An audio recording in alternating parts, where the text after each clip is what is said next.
Você já percebeu que promete mudar, mas acaba repetindo exatamente os mesmos erros? Promete que não vai aceitar menos do que merece, mas se envolve com o mesmo tipo de pessoa. Diz que vai reagir com maturidade, mas explode da mesma forma. Jura que não vai mais se sabotar, mas quando a oportunidade aparece, algo dentro de você trava. E o pior não é errar, é não entender por que continua errando.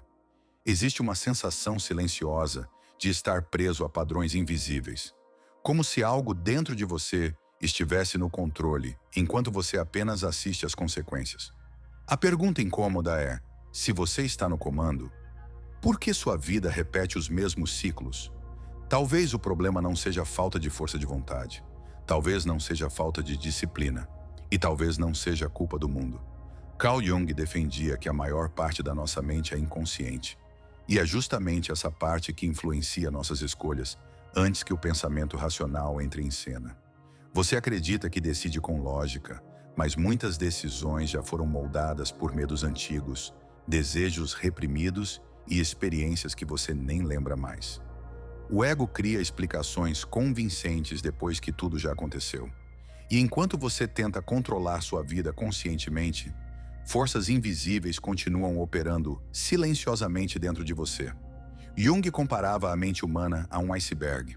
A parte visível representa aquilo que sabemos sobre nós mesmos. Nossas opiniões, valores, lembranças conscientes e intenções declaradas. Mas abaixo da superfície existe uma massa muito maior, invisível, onde habitam emoções reprimidas, memórias esquecidas, traumas, impulsos e potenciais não desenvolvidos. Essa parte não desaparece só porque você não a enxerga. Pelo contrário, ela continua ativa, influenciando suas reações mais intensas e seus julgamentos mais automáticos. Quando alguém desperta uma emoção desproporcional em você, pode não ser apenas a situação presente. Pode ser algo muito mais antigo sendo ativado silenciosamente. A consciência gosta de acreditar que está no controle, porque ela organiza a narrativa da sua vida. Depois que você toma uma decisão, cria justificativas lógicas para sustentá-la. Se escolhe terminar um relacionamento, apresenta argumentos racionais. Se abandona um projeto, encontra razões práticas. Mas Jung sugeria que muitas dessas decisões já estavam sendo moldadas por conteúdos inconscientes, antes mesmo de você perceber. Complexos emocionais, experiências da infância e imagens internas moldam suas inclinações de maneira sutil. O ego funciona como um porta-voz elegante da sua história, mas nem sempre é o verdadeiro autor dela. Reconhecer essa limitação não é um sinal de fraqueza, mas o início de um processo de autoconhecimento profundo. Quando você admite que não é totalmente consciente, abre espaço para investigar aquilo que age nas sombras da sua mente. Em vez de culpar apenas o mundo externo, começa a perguntar o que dentro de você está reagindo daquela forma. Esse movimento marca o começo da jornada proposta por Jung. Sair da ilusão de controle absoluto e iniciar um diálogo com o inconsciente. E para entender essa dimensão invisível, você precisa aprender a linguagem que ela utiliza, a linguagem dos símbolos. Me conta nos comentários, qual padrão você sente que mais se repete na sua vida? Se a maior parte da sua mente é inconsciente, surge uma pergunta inevitável. Como essa parte invisível se comunica com você? Carl Jung defendia que o inconsciente não fala através de frases claras ou argumentos lógicos. Ele não usa a linguagem da razão. Ele se expressa por meio de imagens. E essas imagens carregam significados que vão além do que conseguimos explicar racionalmente. É por isso que certos sonhos parecem intensos demais, certos medos parecem antigos demais e certas emoções parecem maiores do que a situação atual justifica. O inconsciente fala por símbolos, e você convive com eles todos os dias, mesmo sem perceber. Um símbolo, na perspectiva de Jung, não é apenas um sinal com um significado fixo. Ele não funciona como uma placa de trânsito que aponta sempre para a mesma direção. O símbolo é vivo. Ele contém algo que ainda não foi totalmente compreendido. Quando você sonha com água, por exemplo, não se trata apenas de água. Pode representar emoções profundas, o inconsciente, transformação ou algo que está emergindo dentro de você. O símbolo aponta para algo maior do que a sua mente consciente consegue abarcar naquele momento. Ele não entrega respostas prontas. Ele provoca reflexão. Essa linguagem simbólica não aparece apenas nos sonhos. Ela se manifesta nas suas fantasias, nas histórias que mais te impactam, nos filmes que mexem profundamente com você e até nas pessoas por quem você se sente inexplicavelmente atraído ou repelido. Muitas vezes, aquilo que você admira ou rejeita nos outros carrega um conteúdo simbólico que pertence à sua própria psique. O símbolo atua como uma ponte entre aquilo que você sabe sobre si mesmo e aquilo que ainda está oculto. Ele revela camadas internas que ainda não foram totalmente integradas à consciência. Quando ignoramos os símbolos, tendemos a reduzi-los ao literal. Descartamos sonhos como coisas aleatórias. Desvalorizamos emoções intensas como exagero. Tratamos coincidências significativas como mera casualidade. No entanto, para Jung, essa atitude empobrece a experiência humana. O símbolo é uma tentativa da psique de ampliar a consciência. Ele surge quando existe algo em processo de transformação dentro de você. Quanto mais forte o símbolo, maior costuma ser o conteúdo psíquico envolvido. Não é superstição, é dinâmica interna. Aprender a observar os símbolos é como aprender um novo idioma. No início, tudo parece confuso, mas com atenção você começa a perceber padrões. Certas imagens se repetem, certas emoções retornam, certos temas insistem em aparecer. E aos poucos você entende que o inconsciente não está tentando te confundir, está tentando te completar. O símbolo não é um inimigo da razão, ele é um complemento. Ele amplia sua percepção e abre portas para uma compreensão mais profunda de quem você realmente é. Se os símbolos são a linguagem do inconsciente, então eles não vivem apenas nos livros ou nas teorias psicológicas. Eles aparecem na sua vida cotidiana. O primeiro território onde essa linguagem se revela com mais clareza é o sonho. Quando você dorme, a mente racional diminui o controle e o inconsciente ganha espaço para se expressar livremente. É por isso que os sonhos muitas vezes parecem estranhos, intensos ou ilógicos. Eles não estão tentando ser coerentes, estão tentando ser simbólicos.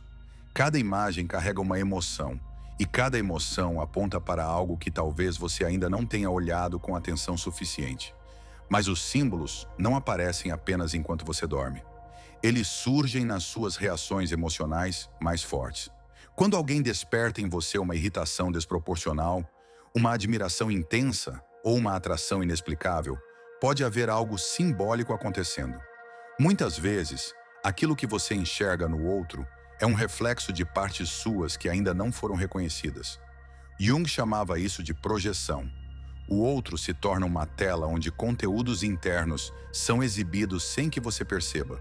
E quanto mais intensa a reação, maior a chance de haver algo inconsciente sendo ativado. Os símbolos também se manifestam nos padrões repetitivos da sua vida. Relacionamentos que seguem o mesmo roteiro. Situações profissionais que parecem diferentes, mas terminam do mesmo modo. Conflitos que se repetem em cenários distintos. Quando um padrão insiste em retornar, é sinal de que algo ainda não foi compreendido. O inconsciente tende a repetir aquilo que não foi integrado à consciência. Ele insiste até que você preste atenção. Não como punição, mas como tentativa de reorganização interna. Além disso, os símbolos se escondem nas histórias que mais te impactam. Nos livros que você ama, nos filmes que te emocionam profundamente, nas narrativas que parecem tocar algo que você não consegue explicar. Esses conteúdos despertam ressonâncias internas porque dialogam com arquétipos, estruturas universais da psique humana. Quando uma história te comove além do esperado, talvez não seja apenas entretenimento. Pode ser um encontro simbólico com algo que já existe dentro de você. Perceber onde os símbolos se manifestam é começar a enxergar a própria vida com mais profundidade. Não se trata de interpretar tudo de forma mística, mas de reconhecer que certas experiências carregam camadas invisíveis. Quando você começa a observar sonhos, reações intensas, repetições e ressonâncias emocionais, algo muda. Você deixa de viver apenas na superfície dos acontecimentos e começa a perceber a dimensão simbólica que atravessa cada experiência. E é nesse momento que a consciência começa, de fato, a se expandir. Até aqui pode parecer que os símbolos são apenas imagens interessantes da mente, mas Jung alertava para algo muito mais sério. Aquilo que você não torna consciente não desaparece. Ele continua operando. E quando um conteúdo simbólico é ignorado por tempo suficiente, ele deixa de ser apenas uma mensagem e passa a se manifestar como comportamento. Não compreender um símbolo não o neutraliza. Apenas transfere o seu poder para o inconsciente. E o inconsciente não pede permissão. Ele influencia decisões, molda percepções e direciona escolhas enquanto você acredita estar agindo livremente. É assim que nascem os complexos. Um complexo é um núcleo emocional carregado que se forma em torno de uma experiência significativa. Ele carrega imagens, memórias e sentimentos que permanecem ativos mesmo quando você tenta esquecê-los. Quando algo no presente toca esse núcleo, a reação é automática. A intensidade não corresponde ao momento atual, mas à energia acumulada no passado. Você reage antes de refletir, fala antes de pensar, afasta antes de compreender e depois tenta explicar racionalmente algo que já foi decidido internamente. O símbolo ignorado começa então a se transformar em destino. Se você não reconhece a própria sombra, tende a encontrá-la repetidamente nos outros. Se não integra seus medos, eles se disfarçam como escolhas prudentes. Se não reconhece uma ferida antiga, pode construir relações que a reativam continuamente. O padrão se repete, não porque o mundo conspira contra você, mas porque há algo interno buscando reconhecimento. O inconsciente repete até ser escutado, não por crueldade, mas por insistência. É nesse ponto que muitas pessoas começam a sentir que perderam o controle da própria vida, a sensação de que algo sempre dá errado, de que certas situações se repetem como um roteiro invisível. Mas Jung sugeria que não se trata de fatalismo, trata-se de inconsciência. Enquanto você não ilumina o símbolo, ele age nas sombras. E quanto mais você resiste a olhar, mais forte tende a ser a manifestação. O que começa como um sonho ignorado pode se tornar um conflito constante. A boa notícia é que esse processo não é irreversível. Quando você começa a observar suas reações automáticas, seus padrões emocionais e suas repetições, algo muda. O símbolo perde parte do seu poder quando é trazido à consciência. Ele deixa de agir como força autônoma e passa a ser compreendido como parte da sua própria psique. A energia que antes controlava começa a se transformar em compreensão. E é exatamente nesse ponto que surge a possibilidade de escolha real. Se o símbolo pode agir nas sombras quando é ignorado, ele também pode se transformar em fonte de consciência quando é observado. Jung não via o inconsciente como um inimigo a ser combatido, mas como uma dimensão da psique que precisa ser integrada. A diferença entre ser controlado por um símbolo e aprender com ele está na atitude que você assume diante dele. Quando você começa a perguntar, o que isso revela sobre mim? Algo muda. A energia que antes parecia ameaçadora começa a se reorganizar. A sombra deixa de ser perseguidora e passa a ser mensageira. Integrar não significa eliminar conflitos ou apagar emoções difíceis. Significa reconhecer que elas fazem parte da totalidade da sua personalidade. Quando você observa uma reação automática e escolhe não agir imediatamente, já está ampliando sua consciência. Quando percebe um padrão repetitivo e decide investigá-lo em vez de culpabilizar o mundo, algo se desloca internamente.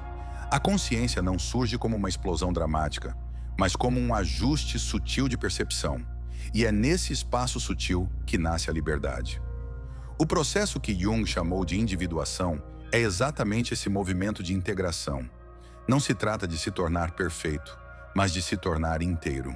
A individuação é o caminho de reconhecer suas luzes e suas sombras, suas forças e suas fragilidades, sem negar nenhuma delas.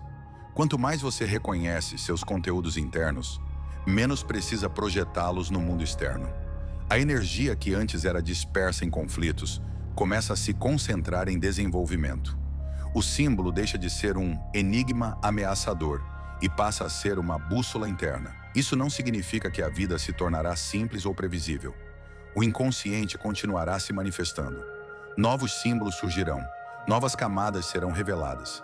Mas agora existe um olhar diferente. Em vez de reagir automaticamente, você passa a observar. Em vez de repetir inconscientemente, você começa a escolher conscientemente. A vida não deixa de ser complexa, mas deixa de ser completamente automática. E essa diferença muda tudo. Talvez a verdadeira liberdade não esteja em controlar tudo, mas em ampliar a consciência sobre aquilo que nos move por dentro. Quando você aprende a escutar os símbolos, deixa de ser conduzido cegamente por eles. Você começa a dialogar com sua própria psique. E nesse diálogo nasce algo raro, a possibilidade de viver de forma mais alinhada com quem você realmente é. Não perfeito, não acabado, mas cada vez mais consciente. Ao longo deste percurso, talvez você tenha percebido que o verdadeiro conflito não está entre você e o mundo, mas entre você e aquilo que ainda não reconheceu em si mesmo. Os símbolos não surgem para confundir, mas para revelar. Eles não aparecem para punir, mas para ampliar. O problema nunca foi a existência do inconsciente. O problema foi ignorá-lo. Quando você aprende a escutar essa linguagem silenciosa, começa a perceber que muitos dos seus conflitos eram convites à consciência. E talvez pela primeira vez, você compreenda que aquilo que parecia obstáculo pode ter sido orientação disfarçada. A psicologia analítica não promete eliminar o sofrimento humano. Ela não oferece atalhos fáceis ou soluções mágicas. O que ela oferece é algo mais profundo, a possibilidade de viver com mais lucidez. Quando você reconhece seus símbolos, deixa de lutar contra si mesmo. Começa a perceber que suas reações, seus medos e até suas repetições carregam mensagens. E quanto mais você escuta essas mensagens, menos precisa que elas se manifestem de forma dolorosa. A consciência não elimina a complexidade da vida, mas transforma a forma como você se relaciona com ela. Talvez o maior risco não seja errar, mas viver no piloto automático. Repetir padrões sem perceber. Projetar sombras sem reconhecer. Reagir antes de compreender. Quando a vida se torna apenas reação, a liberdade diminui. Mas quando você passa a observar antes de agir, algo muda profundamente. Surge um espaço interno onde a escolha é possível. E é nesse espaço que a responsabilidade e a liberdade se encontram. Não como peso, mas como maturidade. Carl Jung acreditava que tornar-se consciente é um processo contínuo. Não existe ponto final. Não existe estado definitivo de iluminação. Existe um movimento constante de ampliação da percepção. Cada símbolo compreendido abre caminho para outro nível de profundidade. Cada sombra integrada amplia sua capacidade de se relacionar com o mundo de forma mais inteira. A jornada não termina, ela se aprofunda. E talvez seja isso que torna a experiência humana tão complexa quanto fascinante. Se existe algo que você pode levar deste vídeo, é isso. Aquilo que você evita olhar tende a ganhar poder. Aquilo que você escolhe compreender começa a se transformar. Os símbolos continuarão surgindo. Nos sonhos, nas relações, nas emoções. A diferença é que agora você sabe que eles não são ruído, são linguagem. E quanto mais você aprende a escutá-la, mais se aproxima de viver, não apenas reagindo ao mundo, mas consciente de quem você é dentro dele.